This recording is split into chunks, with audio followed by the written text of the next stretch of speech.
Aktor Kevin Thorsten Klaus membagikan pengalaman hampir menjadi korban begal di Bali. Tak hanya membeberkan kronologis kejadian, Kevin Thorsten juga menyebut bahwa pelaku yang mencoba membegalnya bukanlah orang Bali. Lebih lanjut, Kevin Thorsten menduga jika pelaku yang mencoba membegalnya ada oknum pendatang atau perantau. Hal ini lantaran logat yang digunakan bukanlah logat orang Bali. Meski mengaku tahu, namun Kevin Thorsten tak mau menyebutkan secara pasti kota mana yang ia maksud.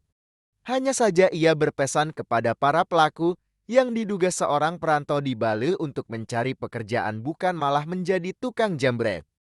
Pihaknya pun mengingatkan agar orang-orang yang merantau ke Bali tidak bikin onar. Sebelumnya, Kevin Thorsten mengaku hampir menjadi korban begal saat hendak pergi ke sebuah minimarket. Salah satu dari pelaku disebutkan menarik tas miliknya. Saat kejadian, aktor itu pun refleks menendang tangan pelaku yang mencoba menjambret tasnya.